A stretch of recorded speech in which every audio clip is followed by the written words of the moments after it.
Hello class 11th, welcome to the channel. तो यार हम लोग लेजर चैप्टर पढ़ रहे हैं और ऑलमोस्ट चैप्टर डन हो चुके हैं, सिर्फ दो क्वेश्चंस रह गए। तो आज की क्लास में हम सेकंड लास्ट क्वेश्चन कर रहे हैं इस चैप्टर का। और ये दोनों क्वेश्चंस ना पुराने वाले क्वेश्चंस जो करे हैं ना उससे थोड़े छोटे हैं, ठीक है। इनके आंसर्स थोड़े से शॉर्ट हैं पुराने वाले क्वेश्चन से। तो कॉन्सेप्ट वही है। आपको क्वेश्चन की बिगनिंग में देखो एक एंट्री जो दिख रही है, कौन सी एंट्री होती है? Opening entry. ओपनिंग एंट्री हम पहले भी कई क्वेश्चन में अब कर चुके हैं। तो ओपनिंग एंट्री में क्या करते थे कि जितनी भी एसेट्स होती हैं, कैश, स्टॉक, डेटर, ठीक है। डेटर कौन सा गिवन है? डेटर का ना नेम गिवन है राम। राम मतलब हमारा क्या है? डेटर है। मशीनरी, ये जितनी भी एसेट्स है सबको एक ही जर्नल एंट्री में लिखना है और सबकी सब एसेट्स को क्या करेंगे? डेबिट करेंगे। फिर लाइबिलिटीज में आप देखो एक ही लाइबिलिटी गिवन है और क्रेडिटर, क्रेडिटर का नेम क्या गिवन है? राजेश। तो राजेश को क्रेडिट करना, ठीक है। लाइबिलिटीज को क्रेडिट करते हैं। ये जर्नल लिखने के बाद जो भी बैलेंसिंग फिगर आएगी उसको कहाँ डालेंगे? कैपिटल अकाउंट में डाल देंगे, ठीक है। तो क्वेश्चन आपके सामने लिखा है और इस क्वेश्चन में देखो हमें क्या क्या करना है। हमें जर्नल एंट्रीज करनी है, हमें लेजर बनाना है और साथ साथ हमारे को ये पहला क्वेश्चन है जिसमें हमें ट्रायल बैलेंस भी बनाना है, ठीक है। तो वीडियो के एंड में मैं आपको ट्रायल बैलेंस भी समझाऊंगा कि कैसे प्रिपेयर करते हैं। तो पहले जर्नल डिस्कस करेंगे, ठीक है, और फिर स्टेप बाय स्टेप फिर लेजर बनाएंगे और उसके बाद लास्ट में ट्रायल बैलेंस बनाएंगे। तो मैं आपको सोल्यूशन दिखा रहा हूँ जर्नल एंट्रीज का, ठीक है। तो बुक आप निकाल लो क्योंकि अब क्वेश्चन स्क्रीन पे नहीं दिखेगा। बुक निकाल लो और फिर एक एक एंट्री में जो भी यहाँ पर लिखी हुई है सारी मैं आपसे डिस्कस करता हूँ। तो जर्नल आपके सामने लिखा है, ठीक है। फॉर्मेट यहाँ पे रेडी है। फर्स्ट एंट्री देखो हमारे पास जो है वो कौन सी है? अप्रैल 1 की है, ठीक है। तो यहाँ पे अप्रैल 1 लिखेंगे। तो अप्रैल 1 की एंट्री, ये ओपनिंग एंट्री। ओपनिंग एंट्री में क्या होता है? बहुत सारी एसेट्स डेबिट होती हैं और लाइबिलिटीज क्रेडिट होती हैं। तो आप ध्यान से देखो यहाँ पे एसेट्स जितनी डेबिट हो रही है इनका अमाउंट का टोटल अगर आप करोगे तो बहुत ज्यादा आ रहा है, ठीक है। ये कितना आ रहा है? 1,90,000 आ रहा है। लेकिन लाइबिलिटीज में एक ही लाइबिलिटी 30 की, तो ये मैच नहीं कर रहा। डेबिट का टोटल और क्रेडिट का टोटल मैच नहीं कर रहा। तो यानी कि यहाँ पे जो बैलेंसिंग फिगर आएगी, ठीक है, यहाँ जो मिसिंग फिगर आएगी उसको आपने कहाँ डालना है? कैपिटल में। तो आपने इसका टोटल किया 1,90,000, इसमें से 30,000 सब्ट्रैक्ट करेंगे तो आएगा 1,60,000। तो ये हमने कैसे निकाला है? बैलेंसिंग फिगर, ठीक है। तो अब ये फर्स्ट जर्नल एंट्री यानी कि फर्स्ट ओपनिंग एंट्री हमारी कंप्लीट है और अब ये करेक्ट है, ठीक है। अब मैं आगे की एंट्रीज डिस्कस कर रहा हूं आपके साथ। तो नेक्स्ट देखो हमारे पास अप्रैल 4 की गिवन है सोल्ड गुड्स फॉर कैश। तो कैश टू सेल्स 7,000 7,000। फिर लिख रहा है गुड्स रिटर्न बाय राम। तो गुड्स रिटर्न बाय राम मतलब sales return account debited to Ram. तो आप देखो ना, सेल्स रिटर्न क्यों डेबिट हो रहा है? क्योंकि जब हम सेल्स करते हैं तो सेल्स को क्रेडिट करते हैं, ठीक है। कभी भी सेल करोगे, ऊपर वाली एंट्री देखो ये वाली, सेल्स हमेशा क्रेडिट होती है। क्यों क्रेडिट होती है? क्रेडिट और इनकम एंड गेन, फायदे की बात है। तो सेल्स रिटर्न इसका उल्टा काम है, माल वापसी आ गया। तो सेल्स अगर क्रेडिट होती है तो सेल्स रिटर्न क्या होगी? उसका उल्टा यानी कि डेबिट होगा, ठीक है, याद रखना। नेक्स्ट है purchase goods from Rajesh of list price 10,000 for 9,000। Purchase करना खर्चा, debit all expenses and losses. तो परचेजेस अकाउंट डेबिटेड। और आप उधार में खरीद कर लाए हो तो राजेश हमारा क्रेडिटर बन गया, तो लाइबिलिटी है, तो लाइबिलिटी बढ़ने पे क्रेडिट। तो purchases account debited to Rajesh. और यहाँ पे 9,000 लिखना, 10,000 मत लिखना। आफ्टर ये ट्रेड डिस्काउंट वाला अमाउंट लिखते हैं, ठीक है। 10,000 में से 1,000 का ट्रेड डिस्काउंट काटा और कटने के बाद वाला जो अमाउंट होता है वही लिखते हैं जर्नल एंट्री में, ठीक है। इसके बाद नेक्स्ट ट्रांजेक्शन हमारी कॉम्प्लिकेटेड है, ठीक है। तो नेक्स्ट देखते हैं जरा। तो नेक्स्ट में देखो आपको कह रहे हैं bought goods of list price of 15,000 from Rakesh less 10% trade discount, ठीक है। तो 15,000 में से 10% कट गया तो कितना हो गया भाई? देखो मैं यही बता देता हूँ, आपको साथ साथ समझ आएगा। 15,000 में से 10% कटा यानी कि 1,500 कटा। तो हमने कितने की परचेजेस करी? 15,000 माइनस 1,500, 13,500, ठीक है। ये अमाउंट आया समझ। इसके बाद बोल रहे हैं और 5% कैश डिस्काउंट है and paid 40% of the amount immediately. देखो भाई जर्नल एंट्री में आपको यहाँ पे कैलकुलेट करके समझाता हूँ। परचेजेस हमने किया है कितने से? 15,000 में से 10% का ट्रेड डिस्काउंट काटा तो 13,500 का हमने परचेज करा, ठीक है। तो याद रखना ट्रेड डिस्काउंट आपको काट देना है, इररिस्पेक्टिव आपने कैश में कितना अमाउंट दिया है या कैश में कितना अमाउंट नहीं दिया उससे फर्क नहीं पड़ता। ट्रेड डिस्काउंट 10% का आप काट देना। तो ये 10% कैसे है? 15,000 का 10% 1,500 लिया और इसमें से सब्ट्रैक्ट किया तो परचेजेस आ गया। अब वो 13,500 का अगर हम सामान खरीद कर आए हैं तो उसमें से 40% पैसा हमने दिया है और जितना पैसा हमने दिया है उस पर 5% का डिस्काउंट हमें मिला। तो यहाँ पे आपको एक बात और समझनी है कि अगर हमने 40% अमाउंट पे करा है तो यानी कि इसका मीनिंग ये भी निकलता है कि 60% अमाउंट इज स्टिल ड्यू, मतलब वो हमने अभी नहीं पे किया, तो उधारी चल रही है, ठीक है। तो अगर 40% पे करा है तो 60% हमने पे नहीं भी करा। तो टोटल 13,500 है। तो अगर 13,500 को मैं मल्टीप्लाई करूं 60/100 से, यानी कि मैं 60% निकालूं, तो मुझे ये पता चलेगा कितना पैसा मैंने नहीं दिया, ड्यू अमाउंट पता चलेगा। तो ये सॉल्व करने पे आ रहा है 8100। तो यानी कि अगर मैंने पैसा नहीं दिया है तो मतलब उधारी करिए, तो ये क्रेडिटर हो गया, राकेश यहाँ पे क्रेडिटर हो गया, लाइबिलिटी बढ़ने पे क्रेडिट। तो ये 60% वाला अमाउंट कितना आया 8100, और ये 8100 कैसे आया, इसको कैलकुलेट करके आया। ठीक है, अब कह रहे हैं 40% हमने पे करा, तो अब आपको ये समझना है 13,500 का आप 40% निकालोगे तो वो कितना आता है। ठीक है, तो 13,500 का 40% आएगा 5400। तो यहां पर जो समझने वाली बात है वो ये है कि मैंने 40% पूरा नहीं पे किया, क्योंकि उसने बोला जब आप 40% दोगे तो जितना पैसा आप कैश पे दोगे उसके ऊपर आपको कैश डिस्काउंट मिलने वाला है। तो मैंने बोला कि भाई मैं पे कर देता हूँ 40%, लेकिन जितना भी अमाउंट बनेगा, तो आइडियली मैं 5400 पे करना चाहता हूँ, तो इस अमाउंट को मैं पूरा कैश की फॉर्म में नहीं पकड़ाने वाला, मेरे को इसके ऊपर डिस्काउंट भी चाहिए। ठीक है, तो डिस्काउंट कितना मिलेगा 5%। तो नेक्स्ट में मेरे को कैश डिस्काउंट जो है उसका कैलकुलेशन कैसे होगा वो समझ लेते हैं। तो 5400 का मैंने 5% निकाला, ठीक है, क्योंकि 5% का कैश डिस्काउंट है, तो 5400 का 5% निकाला और वो आ गया 270। ठीक है, तो यानी कि 5400 में देने लगा था रियलिटी में, बट मैंने दिए नहीं, मैंने उसके हाथ में कितने पकड़ाए 270 का डिस्काउंट ले लिया, यानी कि 5400 माइनस 270, तो 5130 मैंने उसके हाथ में पकड़ाए। तो ये कैसा है 5400 माइनस 270 का डिस्काउंट। ठीक है, ये मेरा सीडी है, कैश डिस्काउंट, और डिस्काउंट मुझे मिला है तो फायदे की बात है, तो 2 डिस्काउंट रिसीव 270। ठीक है, तो ये इसकी कैलकुलेशन थी, ये जर्नल एंट्री थोड़ी सी समझने वाली थी, तो इसकी कैलकुलेशन एक बार आप लोग लिखकर जरूर प्रैक्टिस करना। ठीक है, अब चलते हैं आगे।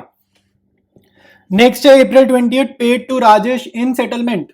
तो इन सेटलमेंट वर्ड जब भी आ जाएगा समझ लेना डिस्काउंट अकाउंट खोलना पड़ेगा। ठीक है, तो कितना पे करा हमने 38,600, तो ये अमाउंट आपको कैश के सामने लिखना है जितना हमने पे करा है। ठीक है, कैश का आउटफ्लो, जब भी बाहर जाएगा पैसा कैश अकाउंट क्रेडिट हो रहा, और याद रखना कैश और डिस्काउंट इकट्ठे चलते हैं। ठीक है, कैश और डिस्काउंट इकट्ठे चलते हैं, इसका क्या मतलब है, कैश अकाउंट क्रेडिट तो discount account credit, cash account debit तो डिस्काउंट अकाउंट डेबिट, और कैश बोलो बैंक बोलो बात एक ही है, रूल सेम ही रहेगा। ठीक है, तो इन दोनों को ऐड करा और हमारे पास 39,000 आ गया राजेश। ठीक है, राजेश का डेबिट के सामने का अमाउंट आ गया। नेक्स्ट है paid for life insurance premium. याद रखना लाइफ इंश्योरेंस प्रीमियम मतलब ड्राइंग्स, क्योंकि ओनर की लाइफ का खर्चा है, बिजनेस का खर्चा नहीं है, तो ओनर का खर्चा हमेशा ड्राइंग्स माना जाएगा। तो drawings account debited to cash, फिर रिसीव्ड कमीशन, कमीशन मिल रही है, पैसा आने पे डेबिट, पैसा जाने पे क्रेडिट। तो कमीशन मिल रही है तो कैश अकाउंट डेबिट, और कमीशन मिलना फायदे की बात है, credit all income and gains, commission received account 2000। ठीक है, तो ये हमारी जर्नल एंट्रीज हो गई हैं। तो अब प्रिपेयर करते हैं, स्टार्ट करते हैं लेजर बनाना। देखो भाई, स्टार्ट करेंगे सबसे पहले हम लोग कैश अकाउंट बनाना शुरू करेंगे। तो देखो सबसे पहले मेरे को कैश ढूंढना पड़ेगा, तो जर्नल में कैश अकाउंट जहां जहां लिखा होगा वहीं वहीं से हम एंट्री पोस्टिंग करेंगे। ठीक है, पोस्टिंग मतलब लेजर बनाएंगे। तो यहाँ पे कैश अकाउंट देखो मुझे डेबिट दिख रहा है फर्स्ट एंट्री में, और ये जर्नल है हमारी ओपनिंग एंट्री का। ठीक है, तो ओपनिंग एंट्री की कैसे पोस्टिंग करते हैं वो समझते हैं। तो देखो भाई, ओपनिंग एंट्री याद रखना जो डेबिट हो रही है, अगर कैश अकाउंट बना रहा हूं तो सिर्फ कैश पे अपना फोकस रखेंगे, बाकी सब इग्नोर ओपनिंग एंट्री में। और कैश अकाउंट अगर डेबिट हो रहा है तो कैश अकाउंट की डेबिट साइड पे लिख देंगे।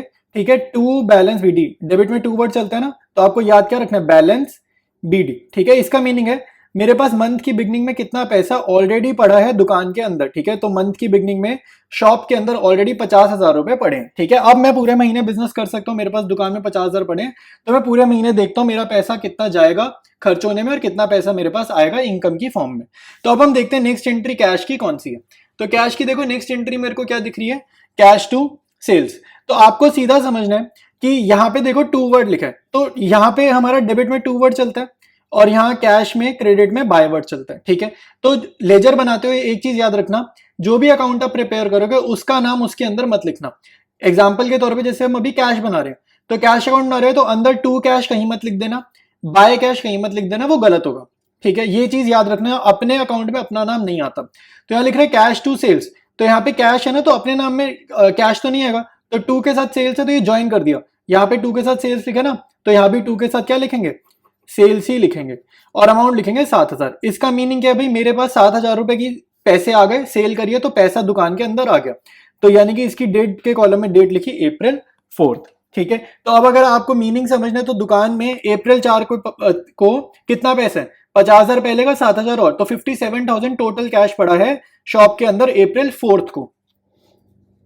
नेक्स्ट मेरे पास कैश ट्रांजेक्शन दिख रही है मेरे को April 15 की। तो अब यहाँ पर देखो हमने यहाँ पर कैश को क्रेडिट करा है, 2 कैश लिखा है मतलब कैश अकाउंट क्रेडिट है। तो अब आपको समझना है कि यहाँ पे 2 के साथ क्या लिखा है, कैश लिखा है। तो मैं यहाँ पे 2 के साथ कैश नहीं लिख सकता क्योंकि सेम में सेम नहीं आएगा, कैश के अंदर कैश नहीं आएगा, तो 2 के साथ कैश नहीं लिखेंगे, यानी कि मेरे को बाय वाली साइड लिखना है। तो बाय वाली साइड में क्या लिख सकता हूँ, परचेजेस, ठीक है। तो मैंने लिख दिया बाय परचेजेस अकाउंट, ठीक है, और डेट के कॉलम में डेट डाल दी April 15।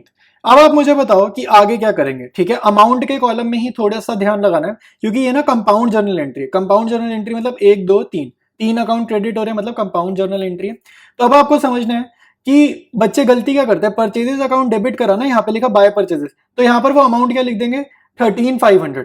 तो आपको ये समझना आपने कितना पैसे का आउटफ्लो किया, क्या आपने 13,500 रुपए पे करे हैं क्या। जब हमने सामान खरीदा हमने तो सिर्फ 40% अमाउंट पे करा था ना, और उस पर भी डिस्काउंट ले लिया था। तो आपको ये समझना, कैश अकाउंट बना रहे हो ना, कैश अकाउंट मतलब कितना पैसा कैश में खर्च हुआ वो क्रेडिट में आएगा। तो आपको अमाउंट के कॉलम में क्या लिखना है, इस कैश के सामने वाला अमाउंट यहां पर लिखना है, यानी कि 5130, ठीक है, 5130 आपको यहां पर लिखना है। आई बात समझ में। तो परचेजेस के सामने वाला अमाउंट लिखना, कैश अकाउंट बना रहे हो तो कैश के सामने वाला अमाउंट लिखेंगे कि कितना पैसा खर्च हुआ। देखो नेक्स्ट भी बड़ी इंपॉर्टेंट एंट्री है, देखो यहाँ पे कैश लिखा है और कंपाउंड एंट्री है। तो लिखा है राजेश टू कैश, मतलब टू कैश नहीं लिख सकता, यहाँ पे टू के साथ कैश लिखूंगा तो गलत होगा क्योंकि कैश अकाउंट में कैश नहीं आएगा। तो यानी कि मेरे को इधर लिखना है बाय वाली साइड, तो डेट के कॉलम में डेट डाला, यहाँ पे बाय वर्ड चलता है, तो यानी कि बाय राजेश, ठीक है, बाय राजेश। और अमाउंट बहुत ध्यान से सोचना, राजेश के सामने वाला अमाउंट नहीं लिखना, आपको लिखना है कैश के सामने वाला अमाउंट, क्योंकि कैश अकाउंट बन रहा है। तो कैश के सामने वाला अमाउंट लिखेंगे 38,600, ठीक है, कि कितना पैसे का आउटफ्लो हुआ, ठीक है। इसका मतलब है राजेश को मैंने कितना पैसा दिया, 38,600। यहाँ पे देखो जर्नल भी बन जाएगा, Rajesh debited to cash, purchases debited to cash, cash to sales, ठीक है, जर्नल भी बन रहा है। कैश टू बैलेंस बीटी कोई जर्नल एंट्री नहीं है, ठीक है, ये मत बोलना कैश टू बैलेंस बीटी, ये जर्नल गलत है, ये जर्नल होता ही नहीं है। नेक्स्ट देखो ड्रॉइंग्स टू कैश, ठीक है, यहाँ पे भी टू के साथ कैश नहीं आएगा, तो यानी कि ड्रॉइंग्स इधर जाएगा बाय ड्रॉइंग्स, ठीक है। अमाउंट के कॉलम में अमाउंट लिख देंगे, अमाउंट लिख देते हैं 500 रुपीज, ठीक है, और डेट के कॉलम में डेट डाल देंगे। नेक्स्ट देखो भाई, नेक्स्ट मेरे पास दिख रहा है cash to commission received, to के साथ क्या लिखा है, कमीशन, तो यानी कि यहां पर मैं लिख सकता हूं टू के साथ कमीशन रिसीव्ड, क्योंकि कैश में बस कैश नहीं लिखना, यहाँ पे टू के साथ कमीशन है तो मैंने ज्वाइन करा, यहाँ पे टू के साथ कमीशन लिखा, डेट के कॉलम में डेट डालेंगे, अमाउंट के कॉलम में अमाउंट डाल देंगे। आई बात समझ में। अब आपको देखो ज्यादा कुछ नहीं करना, कैश अकाउंट बन चुका है, जस्ट टोटल करना है बड़ी वाली साइड का। तो मेरे पास बड़ी वाली साइड डेबिट साइड दिख रही है, इसका टोटल देखो ज्यादा है, तो बड़ी वाली साइड का मैंने करा टोटल, और ये कितना आ रहा है, 57 में 2 जोड़े 59। तो बड़ी साइड का टोटल आपने कहाँ करना है, दूसरी साइड लिखना है। ये ना बैलेंसिंग कर रहे हैं हम अकाउंट की, लेजर अकाउंट को ना बैलेंस करना सिखा रहा हूँ। तो बड़ी साइड का टोटल कॉपी करा, दूसरी साइड 59,000 हो गया, और यहाँ पे डेट के कॉलम में डेट डाली April 30, ठीक है। और यहाँ पर अब क्या लिखोगे, छोटी वाली साइड में हमेशा लिखते हैं बाय बैलेंस CD, और ये क्या होता है, बैलेंसिंग फिगर, इसको क्या बोलेंगे, बैलेंसिंग फिगर, ठीक है। तो ये हमारा कितना है, 5130, 38,600 और 500, ठीक है। तो ये सारा फिगर, इन तीनों का टोटल हमें सब्ट्रैक्ट करना है 59,000 में से। तो हमारे पास बैलेंसिंग फिगर आ रही है 14,770, ठीक है। तो ये हमारे पास बैलेंसिंग फिगर आ रही है इस क्वेश्चन की। तो अब बनाते हैं कोई और लेजर अकाउंट बनाते हैं इसके बाद। तो यार नेक्स्ट अकाउंट हम लोग बना रहे हैं राजेश का, ठीक है। तो राजेश को भी देखो ओपनिंग एंट्री में गिवन है, और राजेश का ओपनिंग एंट्री में क्या करा जा रहा है, क्रेडिट करा जा रहा है, यानी कि क्रेडिट करा जा रहा है। तो ओपनिंग एंट्री की पोस्टिंग समझ लो, क्रेडिट करा जा रहा है, तो क्रेडिट साइड पे क्या वर्ड चलता है, बाय वर्ड चलता है। तो क्रेडिट साइड में एंट्री कर दोगे बाय बैलेंस BD 30,000 रुपीज, इसका मतलब मुझे राजेश को कितना पैसा पे करना है, 30,000 पे करना है। डेट के कॉलम में डेट डालेंगे April 1। अब आगे ढूंढते हैं राजेश की हमारे पास क्या एंट्री गिवन है। देखो भाई नेक्स्ट एंट्री April 10 के परचेजेस टू राजेश। तो आपको मैंने एक चीज बता रखी है, यहाँ पे टू वर्ड के साथ हम ज्वाइन करते हैं, तो यहाँ मैं लिख सकता हूँ टू राजेश, तो मैंने लिखा यहाँ टू राजेश, लेकिन वो गलत होगा क्योंकि अपने ही अकाउंट में जो भी अकाउंट बना रहे हैं ना, उसमें उसका नेम नहीं होगा। जैसे राजेश का अकाउंट बन रहा है तो टू राजेश और बाय राजेश कहीं पर भी एग्जिस्ट करना नहीं चाहिए, तो यहाँ टू राजेश गलत होगा। इसका मतलब है मेरे को क्या लिखना पड़ेगा, बाय परचेजेस लिखना पड़ेगा, और डेट के कॉलम में मैं डेट डाल दूंगा April 10, और अमाउंट के कॉलम में हम अमाउंट लिख देंगे यहां से देख के 9,000 रुपीज, ठीक है। तो अमाउंट लिख दिया 9,000 रुपीज। तो ये एक ये एंट्री होगी। अब आगे ढूंढते हैं राजेश की और क्या एंट्रीज हमें गिवन है। नेक्स्ट मेरे को April 20 की एंट्री दिख रही है, ठीक है। तो यहाँ पे देखो राजेश डेबिट है और फिर क्या लिख रहा है, टू कैश टू डिस्काउंट, ठीक है। तो यानी कि टू के साथ कैश लिखा है, तो यहां पर मैं लिख सकता हूं टू के साथ कैश, क्योंकि मेरे को क्या अलाउड नहीं है, बस टू के साथ राजेश और बाय के साथ राजेश, ये अलाउड नहीं है, बाकी सब कर सकते हैं। यहाँ पे टू के साथ डिस्काउंट रिसीव्ड है, तो ये भी ज्वाइन कर देते हैं, टू के साथ डिस्काउंट रिसीव्ड अकाउंट, ठीक है। डेट के कॉलम में डेट लिख देना, 2 बार ही लिख देना, April 20th। और अब अमाउंट समझो, देखो राजेश डेबिट हो रहा है ना 39,000 से, इसका मतलब है राजेश की डेबिट साइड पे टोटल 39,000 लिखा हुआ दिखना चाहिए। लेकिन यहाँ पे क्योंकि डिवीजन हो गया, टू कैश टू डिस्काउंट, ऐसे टूट गई है अमाउंट, तो हम कैसे लिखेंगे 39,000 को हम भी ब्रेक कर लिखेंगे। कैश के सामने 38,600 और डिस्काउंट के सामने 400, ठीक है। तो ये हमने राजेश का अकाउंट कंप्लीटली ड्रॉ कर लिया। इसके बाद आपके पास राजेश की कोई एंट्री नहीं है, तो अब आपको क्या करना है, बड़ी साइड का टोटल पहले करना है। तो अगर आप ध्यान से देखो तो दोनों साइड्स का टोटल 39,000 आ रहा है, यानी कि बड़ी साइड कोई भी नहीं है, दोनों साइड का टोटल 39,000 आ रहा है।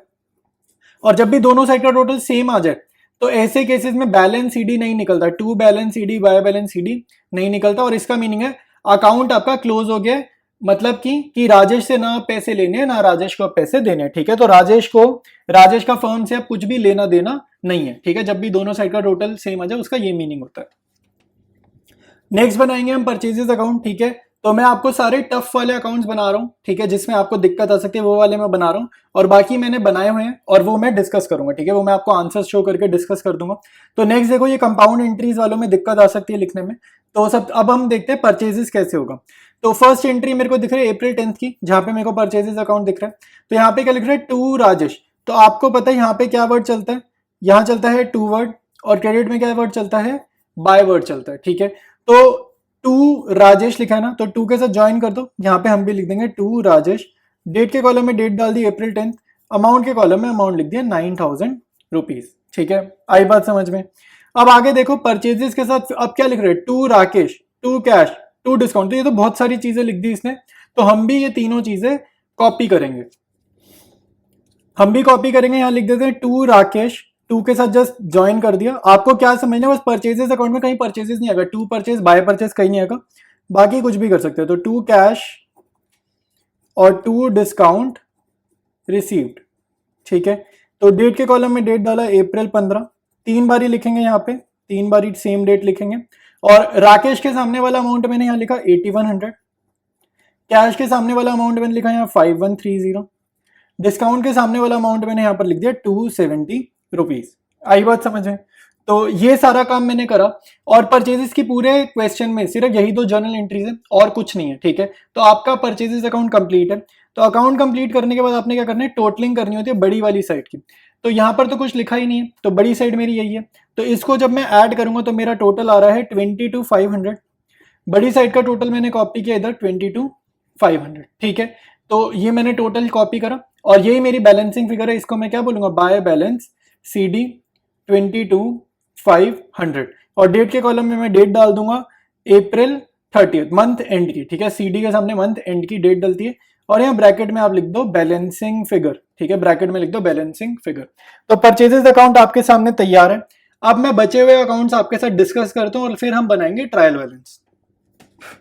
नेक्स्ट देखो कैपिटल अकाउंट है, तो कैपिटल अकाउंट का बैलेंस BD देखो कहाँ था, क्रेडिट में, क्योंकि ओपनिंग एंट्री में गिवन है ना, तो लाइबिलिटी था ये, तो क्रेडिट में इसका लिखा 1,60,000। फिर टोटल करा, टोटल कॉपी किया दूसरी साइड, और फिर ये हमारी क्या आ गई, बैलेंसिंग फिगर आ गई, ठीक है। फिर ये हमारी बैलेंसिंग फिगर आ गई 1,60,000। इसके बाद हमने प्रिपेयर किया राकेश का अकाउंट। तो राकेश की देखो आपको दो एंट्रीज गिवन है कि April 15th की, ठीक है, और ये April 30th की, तो बैलेंसिंग है, एक ही एंट्री गिवन है। तो purchases account debited to Rakesh, ठीक है। जर्नल क्या बना, purchases account debited to Rakesh. तो बाय परचेजेस लिखा, और जर्नल में क्योंकि कंपाउंड एंट्री थी तो अमाउंट हमने राकेश के सामने वाला लिखा है 8100। इसका मतलब है कि मुझे राकेश को कितना पैसा अभी चुकाना है, 8100। तो ये हमारा 8100 आ गया। बड़ी साइड आपका ना ऐसे बनेगा, अगर आप खुद से बना के देखोगे ना अकाउंट, तो आपका सिर्फ ये बनेगा बाय परचेजेस 8100। फिर बड़ी साइड का टोटल किया, टोटल कॉपी किया, इधर बैलेंसिंग फिगर लिख दी यहाँ पे 8100, और मंथ एंड की डेट डाल देना। नेक्स्ट है स्टॉक अकाउंट, एसेट है, ओपनिंग एंट्री है, सिर्फ ओपनिंग एंट्री को लिखना आना चाहिए। टू बैलेंस BD 30,000, टोटल किया, टोटल कॉपी किया दूसरी साइड, बैलेंसिंग फिगर निकाल दी CD मंथ एंड पे, ठीक है। बस ओपनिंग एंट्री है पूरे क्वेश्चन में, कहीं पर भी और स्टॉक नहीं है, सिर्फ ये एक ओपनिंग एंट्री थी। नेक्स्ट है राम का अकाउंट, ठीक है। तो राम का अकाउंट समझ लो भाई, ओपनिंग एंट्री में गिवन है राम डेबिट हो रहा है, तो मतलब इससे मेरे को 50,000 रुपए लेने हैं, ठीक है। अब आप खुद सोचो, इसका मीनिंग भी समझा रहा हूँ साथ साथ। राम से मुझे 50,000 रुपये लेने हैं, ओपनिंग एंट्री से पता चला। अप्रैल 6 को इसने हमें कुछ सामान वापसी कर दिया, तो अगर किसी से 50,000 लेने और वो सामान वापसी कर देगा तो इसका मतलब है मुझे उससे उतने पैसे नहीं लेने। तो 50,000 में से 1,000 का सामान वापसी आ गया, तो मुझे उससे कितने पैसे लेने हैं? 49,000 लेने हैं। तो मंथ के एंड में मेरा बैलेंस शीट यही बता रहा है कि मुझे अब उससे कितने पैसे लेने हैं? 49,000 रुपीज लेने हैं। नेक्स्ट है मशीनरी अकाउंट। मशीनरी के आप पे एक ही जर्नल एंट्री है, ओपनिंग एंट्री। तो एसेट है, डेबिट है, तो टू बैलेंस बीडी 60,000। फिर वही टोटल कॉपी किया, नीचे इधर ले गए टोटल को, और बैलेंसिंग फिगर आपके पास आ जाएगी सीडी की फॉर्म में 60,000 रुपीज, ठीक है। तो ये हो गया हमारा। अब आगे चलते हैं। नेक्स्ट है सेल्स रिटर्न। ये वही राम वाली एंट्री पोस्टिंग है, सेल्स रिटर्न टू राम। देखो जर्नल भी बन गया यहीं पे, सेल्स रिटर्न टू राम, बस एक ही सेल्स रिटर्न है पूरे क्वेश्चन में।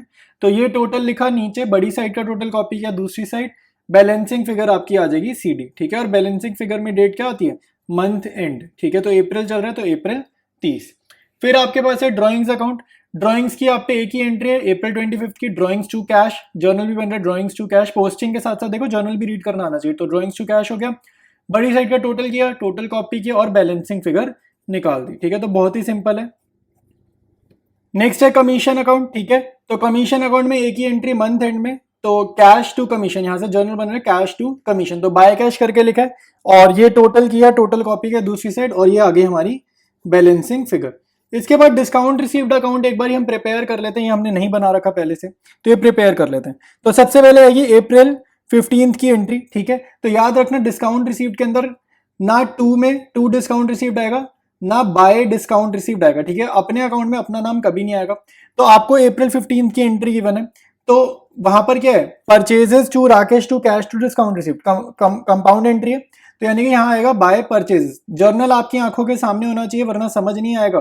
तो बाय परचेजेस, ये अप्रैल 15 की एंट्री है। और अमाउंट के कॉलम में ना डिस्काउंट कितना मिला सिर्फ वो अमाउंट लिखना है, ठीक है। तो अमाउंट के कॉलम में लिखना 270 जो डिस्काउंट मिला है वो लिखना है, ठीक है। फिर मेरे पास एक और एंट्री है अप्रैल 20 की। तो अप्रैल 20 की भी सेम पोस्टिंग है, कितना डिस्काउंट मिला, तो यहाँ लिखेंगे बाय राजेश। तो राजेश के सामने वाला अमाउंट मत लिखना, डिस्काउंट के सामने वाला अमाउंट लिखना 400, ठीक है। तो ये आपका अकाउंट बन गया। तो ये 670 बड़ी साइड का टोटल, बड़ी साइड का टोटल कॉपी किया इधर 670, और यहाँ पे आएगा टू बैलेंस सीडी। छोटी वाली साइड में आता है to balance CD, month end की डेट डाल देना, और बैलेंसिंग फिगर 670 यहाँ आ जाएगा। सेल्स अकाउंट देखो भाई, सेल्स अकाउंट की एक ही एंट्री अप्रैल 4 की। तो कैश डेबिटेड टू सेल्स, तो एक ही entry cash debited to sales, यहाँ बाय कैश आ गया। और वही सेम लॉजिक, टोटल किया बड़ी साइड का, बड़ी साइड का टोटल कॉपी किया दूसरी साइड, और बैलेंसिंग फिगर आ जाएगी, ठीक है। तो बस ये हमारे पास सेल्स अकाउंट का प्रिपरेशन हो गया, ठीक है। तो ये हमारा हो गया लेजर कंप्लीट। अब इसके बाद प्रिपेयर करेंगे ट्रायल बैलेंस। तो ट्रायल बैलेंस कैसे करते हैं वो जरा एक बारी समझते हैं। देखो भाई, ट्रायल बैलेंस का फॉर्मेट देखो, ट्रायल बैलेंस ऑफ, ऊपर लैंग्वेज लिखना ऑफ अशोक, जिसका भी ओनर है, प्रोप्राइटर का नेम लिखना, एज ऑन, मंथ एंड का डेट डाल देना अप्रैल 30, 2024, ठीक है। जो भी लास्ट ट्रांजेक्शन होगी ना जर्नल की, उस दिन ही ट्रायल बैलेंस बना देंगे, या मंथ एंड का ही डेट डालना तो बेस्ट रहेगा। अब आप आगे देखो, फॉर्मेट समझ लो। यहां लिख रहा है serial number, heads of accounts, LF debit का कॉलम अमाउंट का, क्रेडिट का कॉलम अमाउंट का। अब आपने यहाँ पे ना सारे अकाउंट्स लिख दिए जो हमने लेजर में बनाए थे, ठीक है। कैश, कैपिटल, राकेश, चौक, राम, जितने लेजर में बनाए थे सारे अकाउंट्स आप यहाँ पर लिख देना। और आपको मैं बता देता हूँ फिल कैसे करते हैं अमाउंट। कैश के सामने अमाउंट ना या तो डेबिट में जाएगा, नहीं तो क्रेडिट में जाएगा, ठीक है। कैपिटल के सामने वाला अमाउंट या तो डेबिट में जाएगा, नहीं तो क्रेडिट में जाएगा। सेम लॉजिक राकेश, चौक, राम, मशीनरी जितने भी हैं सबका या तो अमाउंट डेबिट में लिखेंगे, नहीं तो क्रेडिट में लिखेंगे। और अगर डेबिट में लिखा तो क्रेडिट वाला खाली लिख देना, ठीक है। खाली रह जाएगा, मतलब लिखना कुछ नहीं, खाली रह जाएगा। तो अब आपको मैं बता देता हूँ यहाँ पे अमाउंट्स कौन से लिखने हैं। आपको अमाउंट्स लिखने हैं बैलेंस सीडी वाले, ठीक है। ये अमाउंट कौन सा लिखना है? बैलेंस सीडी का, ठीक है। जैसे यहाँ पे कैश अकाउंट है, तो कैश अकाउंट का ये मैंने बनाया था, तो यहाँ पे बैलेंस सीडी कितना था? 14,750, ठीक है। तो पूरे कैश अकाउंट में मेरे लिए कौन सा अमाउंट इंपॉर्टेंट है? 14,770, ये वाला अमाउंट मेरे लिए इंपॉर्टेंट है। ये अमाउंट जाएगा ट्रायल बैलेंस में, ठीक है। कौन सा अमाउंट जाएगा ट्रायल बैलेंस में? बैलेंस सीडी वाला, हर अकाउंट का, कैश, राजेश, स्टॉक, जो भी अकाउंट है सबका बैलेंस सीडी का। तो अब आपको अमाउंट कौन सा उठाना है ये समझ में आ गया, ठीक है। जैसे मैं आपको दूसरा दिखाता हूँ, ये हमने परचेजेस अकाउंट बनाया था, तो परचेजेस अकाउंट में हमें बैलेंस सीडी का अमाउंट उठाना है, यानी कि 22,500, ठीक है। तो यहाँ पे परचेजेस कहाँ पर है? ठीक है। तो परचेजेस बिल्कुल लास्ट में लिखा है, ये दिख जाएगा, ये बिल्कुल लास्ट में लिखा है परचेजेस 22,500। अब कहाँ आएगा डेबिट में क्रेडिट में वो अभी नहीं पता हमें, लेकिन अमाउंट आएगा कौन सा, 22,500 आएगा। इसके बाद नेक्स्ट है हमारे पास राजेश का अकाउंट। तो यहाँ राजेश का देखो भाई कौन सा अमाउंट उठाएंगे, राजेश में देखो बैलेंस शीट है ही नहीं, तो राजेश का कोई भी अमाउंट आपको ट्रायल बैलेंस में नहीं भेजना। मतलब कि ट्रायल बैलेंस में यहाँ पर जैसे कैश लिखा है, कैपिटल लिखा है, तो राजेश लिखना ही मत, ये राकेश है, ठीक है, तो राजेश लिखना ही मत, क्योंकि इसका बैलेंस सीडी नहीं आया। ये बीडी से नहीं मतलब, बीडी इग्नोर करो, बीडी इग्नोर, ये नहीं चाहिए, ठीक है, हमें सीडी से मतलब है, सीडी वाला अमाउंट हमारे को चाहिए। तो अमाउंट कौन सा उठाना है ये मैंने आपको समझा दिया। अब आपको ये समझना है कि लिखेंगे कहां पर, ठीक है, लिखेंगे कहां पर वो मैं अब आपको समझा देता हूं। तो जैसे कैश अकाउंट है, आपको अब ये समझना है ये एसेट है या लाइबिलिटी है, ठीक है, मेन ये समझना है एक्सपेंस है या इनकम है, ठीक है। तो आपको ये समझना है अगर एसेट है तो क्या करेंगे, इसको डेबिट में अमाउंट लिखेंगे, ठीक है। कैश अकाउंट जैसे एसेट नेचर है तो इसका अमाउंट कहाँ आएगा, डेबिट में आएगा। कैपिटल क्या है, लाइबिलिटी नेचर है, कैपिटल का अमाउंट का जाएगा, क्रेडिट में जाएगा, ठीक है। कैपिटल लाइबिलिटी नेचर है, कैपिटल का क्रेडिट में जाएगा। जैसे जर्नल के रूल होते थे कि एसेट बढ़ने पे डेबिट, लाइबिलिटी बढ़ने पे क्रेडिट, ठीक है। राकेश का आपको ये समझना होगा कि राकेश हमारा डेटर है या क्रेडिटर है। अगर ये डेटर है तो एसेट है, अमाउंट डेबिट में जाएगा। अगर ये क्रेडिटर है तो लाइबिलिटी है तो अमाउंट क्रेडिट में जाएगा, ठीक है। बैलेंस सीडी की बात हो रही है।